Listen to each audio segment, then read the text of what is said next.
ஒரு குட்டி கதைன்னு கூட சொல்கிறத விட உண்மை நிகழ்வுன்னு கூட சொல்லலாம். ஏன்னா எல்லார் வீடுகள்லையும் இது நடக்கக்கூடிய ஒரு ரொட்டீனான வேலை தான்.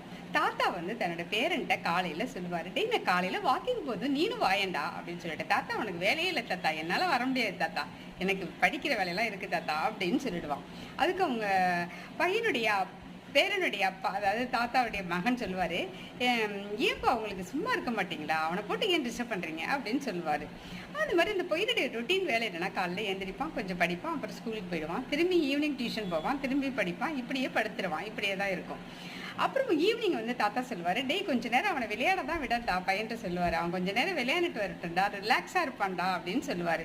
அதுக்கும் அப்பா நீங்கள் அவனை வீணாக்கிட்டே இருக்கீங்க, அவன் ஒரு நாள் விளையாட விட்டா டெய்லி விளையாட போயிடுவான்ப்பா, அதனால நீங்கள் சும்மா தொல்லை பண்ணாதீங்கப்பா, அவர் டிஸ்டர்ப் பண்ணாதீங்கப்பா அவனை அப்படின்னு சொல்லிடுவார் பையன். இப்படியே இருக்கும், இதே ரொட்டீனே வெளியே போயிட்டு இருக்குல்ல.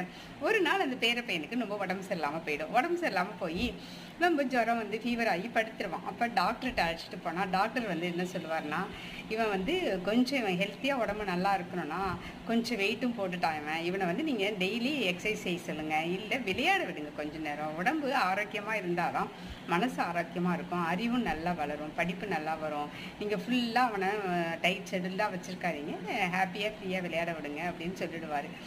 அப்போ தான் வந்து அந்த அவங்களுடைய அப்பாவுக்கு புரியும், ஐயோ நம்ம அப்பா சொல்லும் பொழுது நம்ம புரிஞ்சிக்கவே இல்லைன்னு. இதை தான் வந்து நம்மளுடைய பாரதியார் வந்து புதிய ஆத்திச்சூடியில் உடலினை உறுதி செய் அப்படிம்பாரு. உடலினை உறுதி செய்யணும் ஒரே வேர்டில் சொல்லிடுவார். இதை நான் கதையாக உங்களுக்கு சொல்லியிருக்கிறேன்.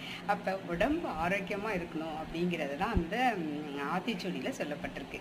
நம்ம உடம்பு ஆரோக்கியமாக இருக்கணும்னா காலையிலையும் வாக்கிங் போகணும், ஈவினிங் டைம்லேயும் பசங்களுக்கு கொஞ்சம் விளையாட விடணும். விளையாட விட்டுட்டு அதுக்கு பிறகு நீங்கள் படிக்க உட்கார வச்சிங்கன்னா அவங்களுக்கு படிப்பு நல்லாவும் வரும். நன்றி, வணக்கம்.